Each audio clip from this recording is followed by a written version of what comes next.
Hello, Aquarius. Welcome to Dove and Serpent Tarot. My name is Paul. If Aquarius is your sun, moon, or rising sign, this is your reading. Please hit the like button, leave a comment. Consider subscribing to the channel, especially if this reading resonates with you. It's totally free. Doesn't cost you anything. All right. If there's anything you would like me to pray over, or meditate upon, or send positive energy toward, please let me know.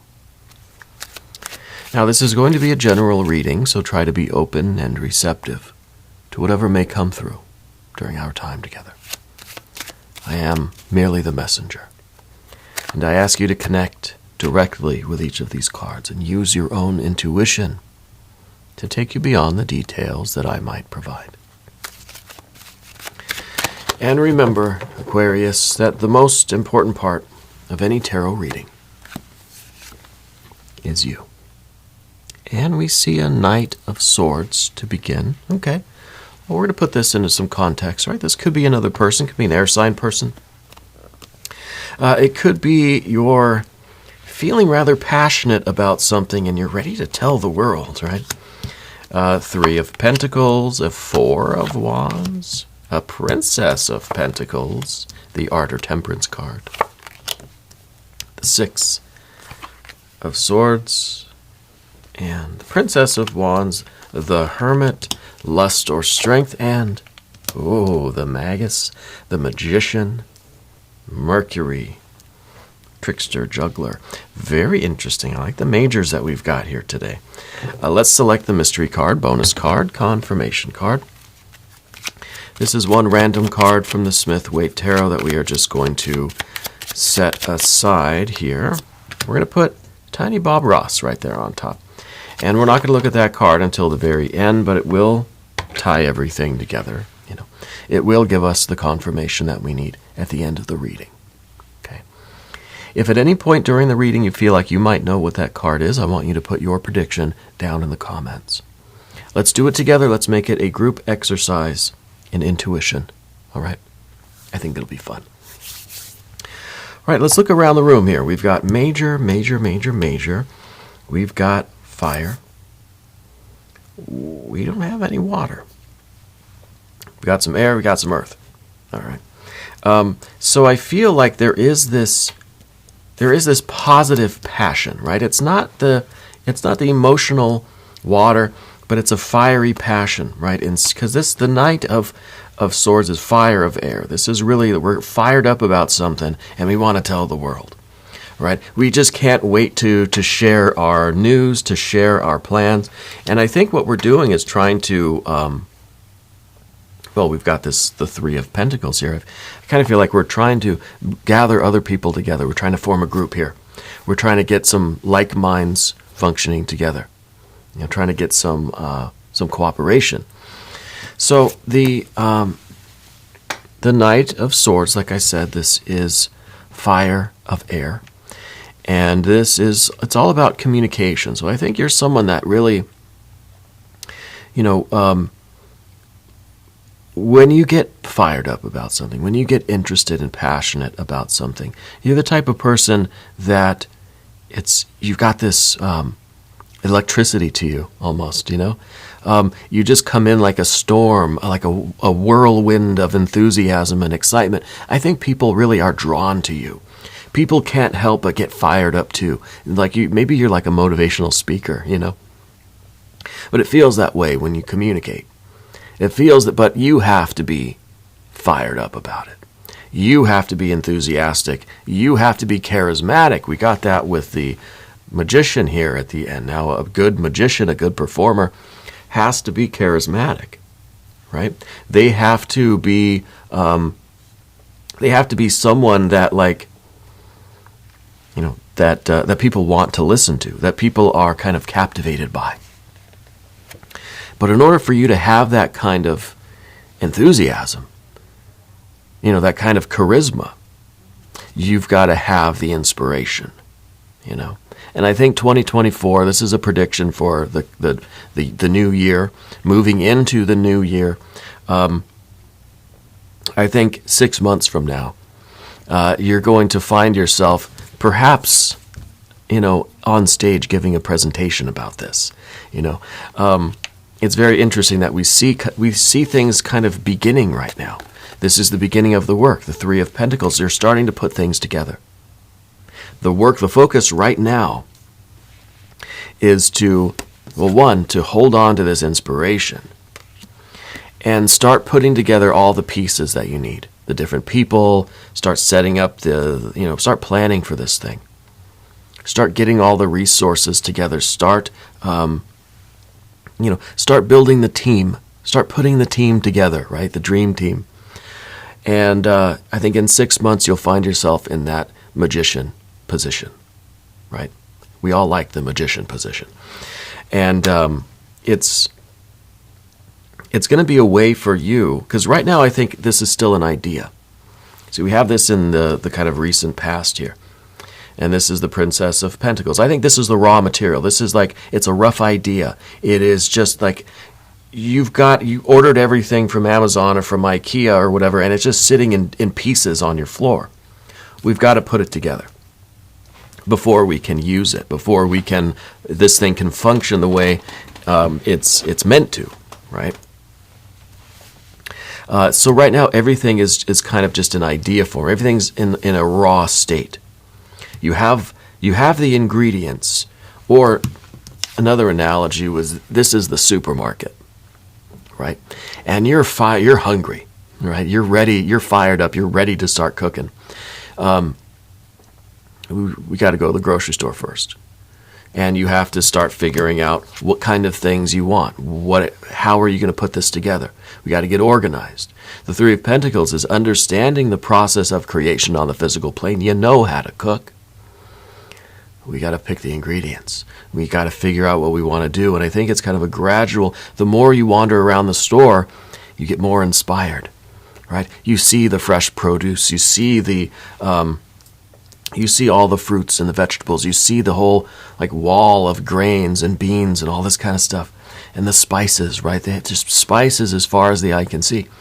And it's starting to really get you more and more enthusiastic. You can't wait to get home now and get in the kitchen. And I like the cooking in the kitchen kind of analogy, one, because it's lunchtime here and I'm hungry, but also because we have this art or temperance card up at the top. And to me, this is the heat of the kitchen. This is the fire. This is the stove, right? The burner kind of looks like a burner on your stove. But this is the real heat of the kitchen. And this is the pressure. This is the difficulty of the situation. You know it's going to be a challenge. You know, this whole reading to me reads like an episode of Chopped. You ever watch that show? It's got that kind of that enthusiasm that's just growing and growing. It's just maybe you're under a time constraint, right? Because we see the fire building, right? We've got fire here, fire here. This is fire. This is fire. The Leo energy, the passion, the lust, the strength. Man, this is good. This is going to be a really intense year for you. So while we're dealing with the heat of the kitchen, we have to formulate this plan. See, this is a really natural progression of things. If we look at it like the raw materials, you're at the supermarket, looking around, picking different ingredients, getting more and more inspired. Every time you see something, you're like, oh, that would be just so amazing. We've got to narrow it down. We've got to organize it into an actual dish, right? We need to kind of have a plan. And even if it's a rough plan, a loose idea, right? We've got to narrow down. We've got to get organized. See, is the Six of Swords, which is keyword science, right?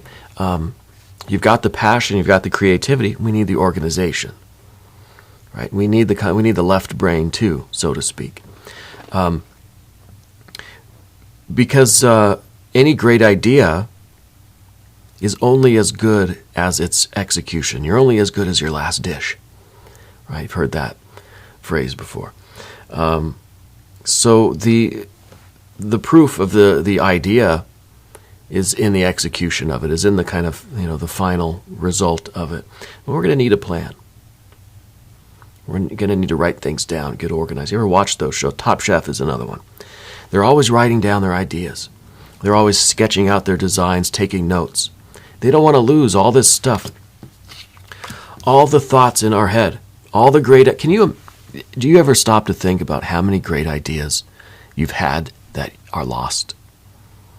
You know, you wake up in the middle of the night with just these brilliant thoughts, but then we go back to sleep, and in the morning, we wake up unaware. We always got to be writing down. Even if it just seems random thoughts, write everything down. Keep a record of your inspirations, a record of your good ideas, because they're fleeting. They are gone like that, right? Anyway, I'm getting a little excited thinking about this and thinking about cooking a good meal. The Art or Temperance card here at the top. Yeah, this is the heat of the kitchen. This is the pressure that you're under. This is you really trying to maybe experiment. Maybe this is the test kitchen, right? Where we have to kind of see what tastes good together, what kind of people work well together. We don't have any preconceived, we don't have any biases, right? We're open to whatever kind of recipe we can come up with. We're inspired here, right? We're inspired here. We're not saying, well, I really don't like lima beans, so there's no way that lima beans are going to be in here.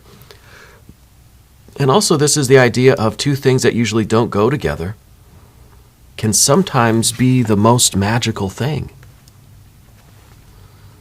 right? And this is real openness. This is taking two seemingly opposite ingredients, and putting them together. See what it tastes like. Maybe you're coming up with this really innovative flavor combination. But it could be with people. It could be in a relationship, family. It could be in a different form of creativity. Right? It doesn't have to be cooking, right? But it might be. I'm getting a cooking vibe anyway with this reading. So I wonder if you have a lot of positive memories and associations with cooking, with kitchen, maybe when you were a kid, maybe your parents cooked, right? Maybe you spent a lot of time in the kitchen, maybe your grandparents were always cooking. Because to me, I feel like there's this, the only thing missing here is the water energy, right? And to me, that's kind of the nostalgia. Maybe maybe all of these cards right now are floating on the water. Maybe we're all just drifting on this water. And this water is the nostalgia, the comfort, the memory, the love that you remember as a kid, seeing your family, cooking together, and just like the grandparents in the kitchen and all of this kind of stuff. And I think that is kind of that's the feeling that you're going for here. That's what all of this is kind of floating on. And I think that's why we don't see any of the water energy. There's usually two reasons why we don't see water energy in a reading. One, we don't want it. One, we lack emotion. Our work is dry, right? Our cooking is dry and flavorless. Or there's so much water energy that we don't need to worry about it. It's already here, right? It's everywhere. And we don't need to focus on, a 3 or a 7 or a 5 of cups. It's already here. And that's what I'm feeling with you right now. But there is a lot of pressure. There is a lot of this, there's underlying everything, there's this Four of Wands. The Four of Wands is the dilemma that we have of wanting to produce the best dish possible, but then also the clock's running out. You got to get something on the plate. The judges are screaming at you, just put it on the plate, just put it on the plate. But we are trying to refine everything with little tweezers and make it absolutely perfectly beautiful and flawless, right? Flawless. It will not be flawless. It can never be flawless, and it's almost like we're trying to accept that it's in the imperfection. That's where the beauty really is, right? Is in the little imperfections, not in the technical imperfections, right? Your knife skills are on point. Your meat is cooked to temp. Your potatoes aren't raw, But we're trying to enjoy the more rustic, right? We're trying to enjoy what is naturally beautiful rather than thinking everything has to be absolutely in the perfect place. Sometimes things just need to be kind of loosely tossed on the plate, and it has more of that sense of artistic flair rather than the aesthetic refinement. Yeah. I don't know what you're doing. This is some sort of creative project, some sort of life, an approach to your life, an approach to your work. Whether you're retired, whether you're in school, in a career, it doesn't matter. This is your approach to your life's work as it is right now, as you understand it right now. Okay. Now we're going to move to the path of the serpent, and as I do this, I'd like to ask for your subscription. If you haven't subscribed yet, please do. It's totally free. Doesn't cost you anything. And leave some comments for me. Let me know what you're cooking.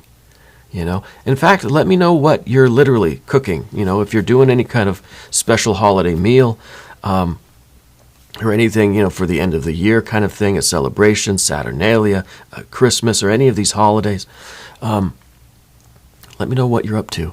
I'd love to hear about that. And let me know what part of the world you're watching from. I want to see how connected we all are. Yeah. I love you. I appreciate you. The Princess of Wands here. I feel like we had this card for you recently. And it's kind of this, it's an impulsive card. And this is the difference between kind of this artistic flair and just letting things just kind of naturally come together on the plate versus literally being in such a rush that we just have to literally toss it on the plate. I don't know if you've watched those cooking shows, but sometimes you get those people that are just at the very last minute and they lost track of time. They didn't really have a plan. And at the end, 2 seconds left on the clock and they just have to literally dump stuff on the plate, and it shows. Right? It's haphazard. And I think you might be feeling a little bit of that kind of anxiousness now, like the clock's winding down and we're starting to feel a little bit haphazard. You're going to get something on the plate, but is it going to be exactly what you kind of wanted? I think maybe it's going to be somewhere in between, like perfect refinement, technically perfect, flawless, versus haphazard and just kind of thrown on the plate there. The next card is the Hermit card in the environment. Now this is interesting because I feel like you're someone that likes to kind of work solo, but yet you're looking to put together a team, right? And I think that has a lot to do with the Mercury energy at the end here, because it's kind of like you're the performer, but you also understand that there's a lot, and you appreciate a lot of what goes on behind the scenes. Right? Because Mercury is kind of the interface with the world, right? It's the point of consciousness that gets to interact with the audience, let's say. The Hermit is kind of the energy that isn't interacting with the audience, is kind of would rather be behind the scenes, likes to tinker, likes to plan, likes to be in the test kitchen, not the one that's out on stage, not Emerald or Julia out there on stage performing and doing this cooking. You want to be kind of in the back, tinkering with things, testing out new things, coming up with new, almost like a mad scientist kind of vibe here. Molecular gastronomy kind of thing. I feel like you're in a laboratory kind of tinkering, I know I'm really stretching the cooking analogy, but it feels like that. So it's something that's intensely artistic, and it's something that is going to feed others, right? Like food. It doesn't have to be food, though. There's a lot of ways that we can nourish others. Through art, through music, through dance, through spiritual practices, through works of healing. That Mercury energy, the magician, is also the healer. is also a professor, a teacher, a speaker of many languages. Okay, and let's just talk about that now. With Mercury here, the end result here, the speaker of many languages, right? Polyglot. You know how to feed everybody, right? It's almost like you can get on stage and you can read people and I know exactly what each of you would want to eat right now. You can interact with somebody and you know what they need. You know how to feed them. You speak their language. Yeah. You speak their language. Anyway, the Hermit. There's a reluctance here, I think. This is kind of the reluctant leader, the reluctant performer, the reluctant hero, And sometimes you have to kind of be dragged out of your laboratory and say, hey, it's time to go on stage now. But once you get there, it's all passion and love and, it's all just sunshine and charisma, especially with these two together, the Lust and Strength card and the Magician. This is someone on stage who just has a stage presence. I'm trying to think of a performer, off the top of my head that is just, I don't want to really name any names or anything, but there are a lot of performers that are such just outrageous, an outrageous presence on stage, right? And you appreciate that for what it is, even though maybe you don't like the music. But the performance, there's just so much. It was a spectacle. You can't resist it. You can't help but be captivated by the performance. Maybe you don't even hear the music. I can't even hear the words, but just the show, is awesome. I think you've got that, but you've also got the music to go with that. And maybe this is music. Maybe it's not cooking. Maybe you're technically very skilled at what you do. You have the passion, you have the refinement, you have the aesthetic sense, right? You have the sense of beauty and art about it. And maybe this is you trying to put together the band, the dream team here. Very interesting. Very interesting.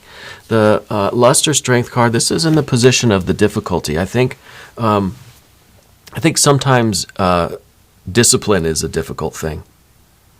And it's either too much, where you're the hermit in the laboratory, or there's not enough, where you're just so wrapped up in the performance that you're not doing the behind the scenes stuff, right? Sometimes we get called to the path, and something pulls us off, right? So it's almost as if we're on the path, and then the monster, the challenge here is either our reluctance, right? Kind of, we heard the call, but maybe we don't want to answer it. Maybe we have doubt. Maybe we have, maybe a little bit of a lack of discipline, or a little bit of laziness, even with the hermit there. But once we get on the path, once we overcome, this is kind of a guardian of the threshold here. Once we get a hold of ourselves and we battle this monster, then, and this monster is anything that's trying to throw you off the path here. Right? And I think we're overcoming that, and we're getting to the actual performance, to the full show, grand opening night sort of thing.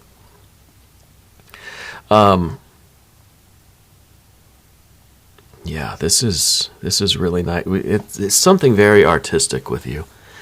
Very, very artistic with you. And it could even be some sort of healing. It could be, like I said, spiritual healing, emotional healing, healing through art therapy, any of these kinds of things. I'm getting images, strong kind of impressions of paintings of sunflowers, right? Paintings of sunflowers. So it's something that's kind of, it's because, the sunshine, it's life-giving, it's warming. It's the source of all light and life and love and healing. And I feel like you're kind of creating that, right, with a painting of a sunflower. I can interpret that as you creating something that others can utilize to help warm and heal themselves. Does that make sense? Anyway, let's look at the mystery card. Okay, I'm curious about this one. Maybe it'll be the Art or Temperance card again.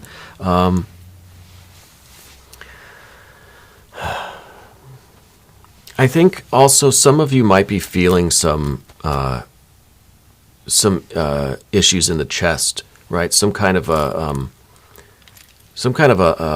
I don't know if it's heart palpitations, but almost not anxiety, but almost anticipation, where it feels like your heart skips a beat.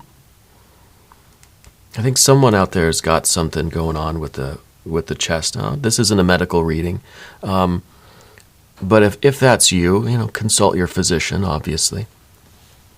But I think this is something that you feel viscerally, right? That you feel your heart skipping a beat when you approach this kind of work. And I think that's kind of how we know it's meant for us. When we feel this kind of passion and enthusiasm, like we had with the Knight of Swords there. Let's look at the mystery card. If you have a prediction, put it down in the comments. I don't know. 9 of Cups. 9 of Cups. Oh, Ace of Cups. Well, that was close. Ace of Cups. This is it. This is your destiny. This is your path. You're on the quest. Remember I said you're called to this path. It's the quest for the Holy Grail. And you're a reluctant hero here. And sometimes we get pulled off the path. But once we conquer that monster, that guardian of the threshold, then there's nothing in your way. And I think that's what you're doing this year. I think this is it. This is the big year for you. 2024. And I do think in the next 6 months, you're going to see a lot of things coming together you're going to see this dream team really coming together in the next 6 months. And the plan is really going to be finalized, 6 months from now. And you're going to be ready for execution. And you're going after your dream here. And this is a big one. It really this feels like a pretty big, a 7-course meal here. I love it. I really do. We're going to do an extended reading. If you want to stick around, click on the link up in the corner. That'll give you access to all of the extended readings. All right. I'm here every day from 6 to 8 a.m. Chicago time. Come back and see me again. Right. If you haven't subscribed yet, please do. It's totally free. Doesn't cost you anything. And leave a comment for me. Let me know what you're cooking. I want you to know that you're the most important part of Dove and Serpent Tarot. I thank you and I love you. And we're all in this together.